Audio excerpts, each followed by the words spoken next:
Assalamualaikum warahmatullahi wabarakatuh. Jamaahku, bagaimana kabar Anda hari ini? Alhamdulillah, dengan bersyukur, maka nikmat akan bertambah. Kali ini, saya akan membahas sebuah video yang sedang viral. Sebuah berita yang sedang viral, yaitu tentang tes wawasan kebangsaan.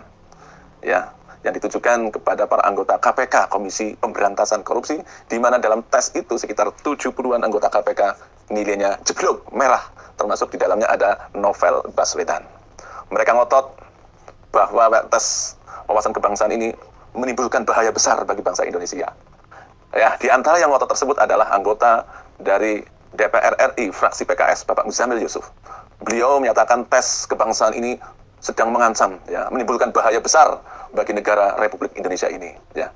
Nah, kita simak ya. Jangan-jangan nanti setelah kita bahas, malah kebalikannya.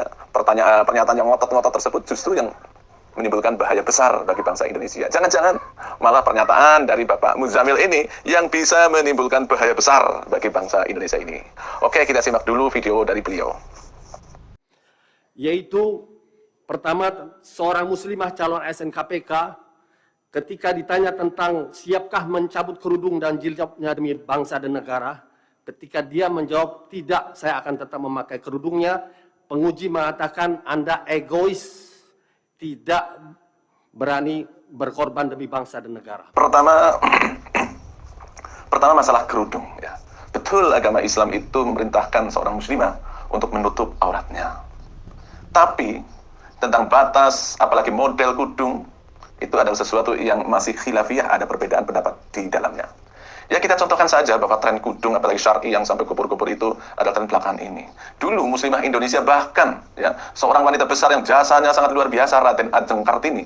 Dan beliau juga merupakan santri murid dari ulama besar, ya, gurunya Mbah Hasyim Asy'ari dan juga gurunya Mbah Kiai Ahmad Dahlan, yaitu Bapak Kiai Mbah Kiai Soleh Darat. Ya. Dia itu tidak memaksakan santrinya, yaitu Raden Ajeng Kartini, memakai jilbab yang mungkin seperti saat ini. Ya, kita lihatlah foto-fotonya Raden Ajeng Kartini menggambarkan seperti itu. Itu ya, jadi masih masalah khilafiyah. Padahal Raden Ajeng Kartini saya yakin beliau masuk surga. Karena apa? Beliau inspirator terciptanya sebuah tafsir berbahasa Jawa. Merupakan tafsir yang pertama di Asia, itu merupakan tafsir berbahasa Jawa. Nah, ini. Nah, itu dulu. Kemudian saat ini pun ya, seorang ulama besar, beliau Dr. Quraisy Shihab, ya, Dr. Quraisy Shihab, itu pun masih mendefinisikan tentang kerudung atau hijab itu pun ya tidak sama dengan pemahaman Bapak Muzamil itu, tidak sama, sehingga putrinya Ibu Najwa Shihab, ya, kita lihat memakai pakaiannya seperti itu, sopan tapi tidak memakai kerudung yang menutup rambutnya.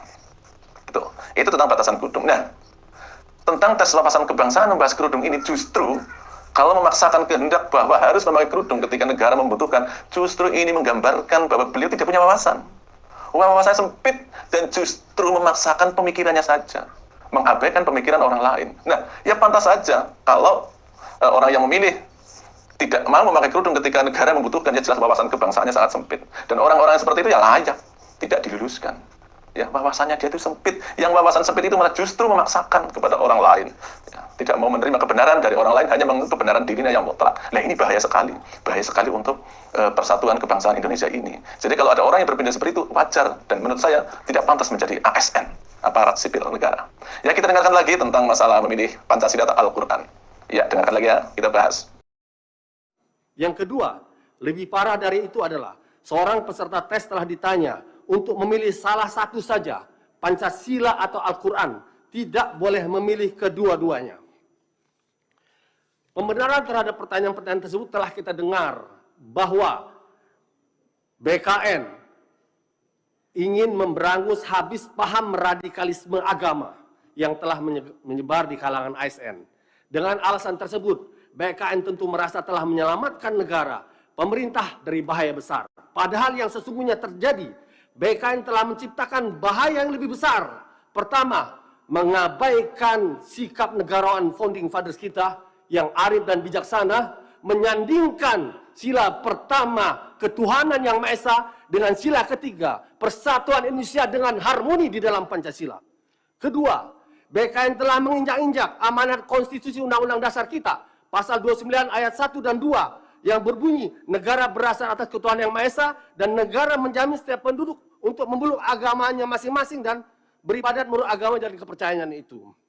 Maka niat BKN untuk memerangi radikalisme agama berubah menjadi kebijakan terorisme terhadap keyakinan umat beragama, khususnya umat Islam yang dikonfrontir untuk memilih Pancasila atau agama. Pancasila atau Al-Quran. Seakan-akan orang yang memilih Al-Quran, dia tidak Pancasilais. Saya tidak bisa membayangkan tes wawasan kebangsaan ini, kalau kita tolerir, kalau kita legalkan, akan seperti apa generasi bangsa kita ke depan? Pertanyaan kedua, pilih Pancasila atau Al-Quran dan tidak boleh memilih keduanya. Ya ini lucu sekali ini ya. Kembali bahwa temanya adalah tes wawasan kebangsaan.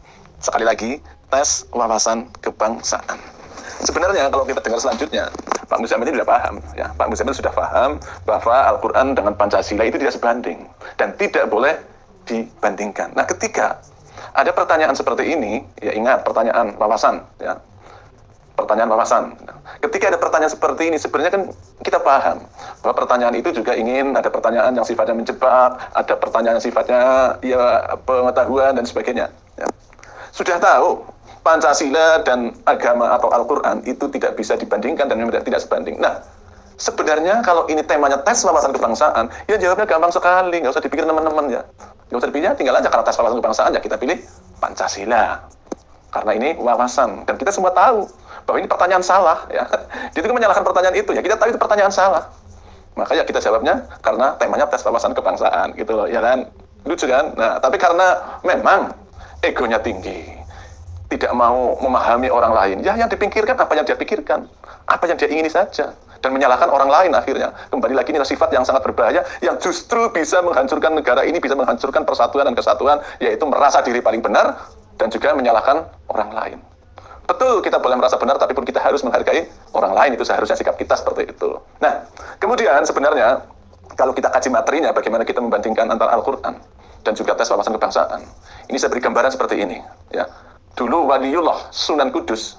Nah, kita akan memberikan gambaran wawasan betapa besarnya, wawasan betapa luasnya wawasan Waliullah kita, sunan-sunan kita yang menyebarkan agama Islam di Indonesia, sehingga Indonesia menjadi negara yang terbesar penduduknya beragama Islam. Nah, ini bisa dicontoh. Nanti akan kita lihat sangat jauh wawasannya dengan anggota DPR ini ya, atau dengan orang yang ngotot memilih Al-Quran atau memilih Pancasila. Dulu kita tahu ya sejarah daerah Kudus itu merupakan mayoritas beragama Hindu. Orang Hindu sangat menghormati sapi. Datanglah Sunan Kudus ke situ dengan mayoritas penduduk yang beragama Hindu. Nah, padahal kita tahu bahwa Al-Quran ya, itu menghalalkan sapi. Bahkan ketika korban itu pun lebih utama menyembelih sapi atau onta dibanding menyembelih kambing, karena sapi itu bisa memenuhi untuk 7 orang. Nah, Al-Quran menyatakan itu halal, sah. Tapi yang ternyata dilakukan oleh Sunan Kudus itu karena wawasannya luas, menjaga persatuan dan juga keselamatan jiwa, harta, keturunan dan kehormatan. Ya, walaupun Al-Quran menghalalkan, dia malah melarang pengikutnya untuk menyembelih sapi. Ya, sekali lagi, Sunan Kudus yang seorang ulama besar, seorang kiai yang beragama Islam justru melarang pengikutnya untuk menyembelih sapi, padahal Al-Quran itu menghalalkan untuk menyembelih sapi. Artinya, apa yang disampaikan Sunan Kudus ini bertentangan dengan Al-Quran. Pertanyaannya, apakah Sunan Kudus ini yang memilih tidak menyembelih sapi yang berarti meninggalkan Al-Quran, dia itu tidak mengakui Al-Quran, atau dia itu tidak beriman kepada Al-Quran? Nah, tentu kita sepakat bahwa Sunan Kudus itu justru bersikap seperti itu pertanda dia wawasannya luas, pemahaman yang dalam terhadap Al-Quran. Justru dia itu lebih mempertahankan dan mengamalkan ajaran-ajaran Al-Quran. Nah, ini gambaran betapa besar wawasan dari Sunan Kudus itu. Tidak memaksa egonya, oh saya beragama Islam, Islam itu menghalalkan untuk menyembelih sapi. Tapi yang terjadi kemudian, sampai hari ini, bahwa sekarang Kudus yang dulu adalah Hindu, sekarang mayoritas adalah beragama Islam. Sekarang mayoritas penduduknya beragama Islam sebagai keberhasilan seorang pendakwah Sunan Kudus itu. Lah ini ya, dia itu lebih mementingkan persatuan, lebih mementingkan dan menjaga Islam ya, dengan bersikap toleransi. Nah, ini sikap yang harus kita contoh, sikap yang harus kita contoh, sehingga justru dengan bersikap seperti itu, tidak ngotot bahkan menyalahkan seperti Pak Muzamil Yusuf ini, bahkan dengan narasinya seolah-olah dengan soal yang seperti itu bahaya besar bagi bangsa Indonesia. Tapi ternyata kenyataannya justru sikap dari Sunan Kudus ini justru menjadikan Islam kuat di Indonesia. Dan bisa jadi pernyataan yang ngotot-ngotot dari Pak Muzamil Yusuf itu justru yang membahayakan Indonesia.